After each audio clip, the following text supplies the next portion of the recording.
বর্তমান যুগ এমন একটা যুগ যে যুগে সকল কিছু সকল ধরনের ইনফরমেশন সকল ধরনের কোর্স সকল কিছু কিন্তু ফ্রিতে পাওয়া যাচ্ছে। আপনি ইউটিউবে সার্চ দেন, এমন কোনো কোর্স নাই যেটা নাই, আপনার সব কিছুই এখন ফ্রিতে অ্যাভেলেবল। বর্তমানে এত বেশি অ্যাভেলেবিলিটির কারণে প্রত্যেকটা মানুষের কিন্তু একটা সুপার জিনিয়াস হওয়ার কথা, প্রত্যেকটা মানুষের আইকিউ অনেক বেড়ে যাওয়ার কথা এবং সাথে সাথে পুরো পৃথিবী চেঞ্জ হয়ে যাওয়ার কথা, কিন্তু তা তো হচ্ছে না। পরিসংখ্যানে কি দেখা যাচ্ছে? ধীরে ধীরে মানুষ ডিস্ট্রাক্টেড হয়ে যাচ্ছে, ধীরে ধীরে প্যাশেন্স কমে যাচ্ছে, ধীরে ধীরে আমাদের ইনকনসিস্টেন্সি কমে যাচ্ছে, মেমোরি রিটেনশন কমে যাচ্ছে। দেখেন, এত কিছু অ্যাভেলেবল হয়ে যাওয়ার পরেও আমাদের এই সমস্যাটা আসলে কেন হচ্ছে?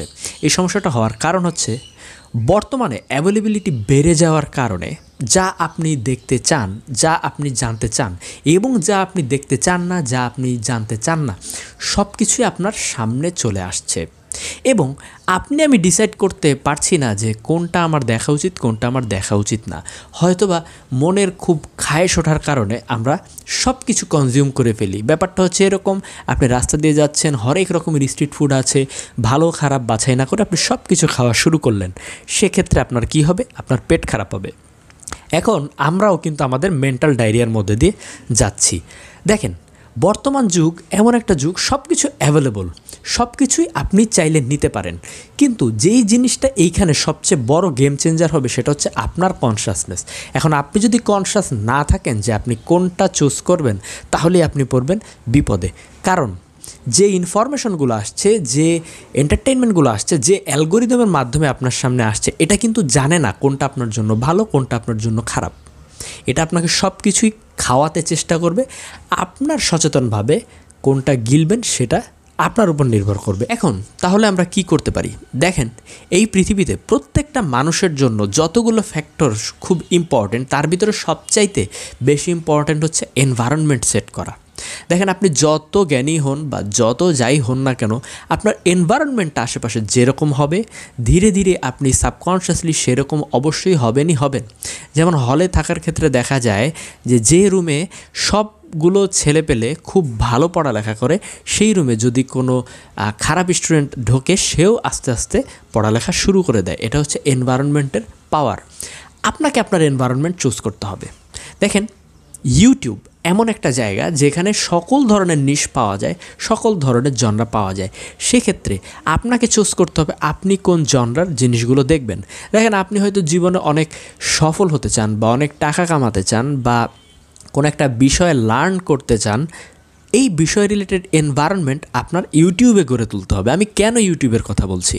দেখেন, এনভায়রনমেন্ট বলতে এটা বোঝায় না যে আপনার চারপাশে যা যা আছে, খাট, বিছানা, তারপর মানুষ, এই এনভায়রনমেন্টগুলো কিন্তু আসল এনভায়রনমেন্ট না। এনভায়রনমেন্ট বলতে বোঝায় এমন জায়গা, এমন ক্ষেত্র যেখান থেকে আপনি বেশি ইনপুট নেন। আমাদের ক্ষেত্রে সচরাচরভাবে কি দেখা যায়? কোথার থেকে আমরা বেশি ইনপুট নেই? সোশ্যাল মিডিয়ার থেকে নেই, ইউটিউবের থেকে নেই, অনেকে টিকটকের থেকে নেয়, ফেসবুকের থেকে নেয়, তাই না? ওই জায়গাগুলোকে আমাদের বাছাই করে করে চেঞ্জ করতে হবে। এখন ফেসবুক, টিকটক এগুলো আপনি চেঞ্জ করতে পারবেন না, কারণ এগুলো এমনভাবেই ডিজাইন করা, এগুলো আপনাকে যা খাওয়াতে চাবে আপনার তাই খেতেই হবে। কিন্তু ইউটিউব এমন একটা জায়গা যেখানে জনরা সেট করা যায়। আপনি একই ধরনের ভিডিও কয়েকটা টানা দেখে ফেলেন, দেখবেন যে রিকমেন্ডেশনে বারবার ওই রিলেটেড ভিডিওই আপনার সামনে আসছে, যদি না আপনি মিক্স করে ফেলেন। আমরা যেই কাজটা করি, আমরা মিক্স করে ফেলি, বিধায় আমাদের রিকমেন্ডেশন অ্যালগোরিদমটাও ফ্ল্যাকচুয়েট করে। এখন আপনি যদি আপনার ইউটিউবের অ্যালগোরিদম অনুযায়ী আপনার রিকমেন্ডেড ভিডিওগুলো সবসময় সামনে আনাতে পারেন, আপনার এনভায়রনমেন্টটা চেঞ্জ হয়ে যাবে এবং আপনি বারবার স্ক্রল করার পরে আপনি যখন সেম রিলেটেড ভিডিও দেখবেন, ওই ভিডিওগুলোই আপনার কাছে আসতে থাকবে, আপনি বারবার দেখবেন। এখন দেখার ফলে কি হবে? ভিডিও দেখলেই কি সব চেঞ্জ হয়ে যাবে? না। দেখেন, এনভায়রনমেন্ট কিন্তু এইভাবে কাজ করে না। এনভায়রনমেন্ট আপনাকে কোনো কিছু করে দিতে পারে না। এনভায়রনমেন্ট যেই কাজটা করে সেটা হচ্ছে আপনার থিঙ্কিং প্যাটার্ন চেঞ্জ করে ফেলায়। সব কিছুর মূলই তো থিঙ্কিং প্যাটার্ন। আমরা আমাদের থিঙ্কিং প্যাটার্ন চেঞ্জ করতে পারছি না দেখেই তো সফল হতে পারছি না। আমরা অনেক কিছু করতে চাই, কিন্তু অতীতের থিঙ্কিং প্যাটার্ন আছে দেখেই তো আমরা প্রোক্রাস্টিনেশন করি। সেক্ষেত্রে আপনার যখন থিঙ্কিং প্যাটার্নটা চেঞ্জ হবে এনভায়রনমেন্টের কারণে, সাথে সাথে ফিলিংসগুলো যখন চেঞ্জ হবে, তখন ভেতর থেকেই অ্যাকশন ক্রিয়েট হবে। এই অ্যাকশন কখনো নিজের থেকে জোর করে ক্রিয়েট করা যায় না। এটা থটস অ্যান্ড ফিলিংসের একটা মিক্স, একটা উপাদান, যেটা এই থটস এবং ফিলিংস ক্রিয়েট করার পরে তারপরে অটোমেটিক্যালি আসে।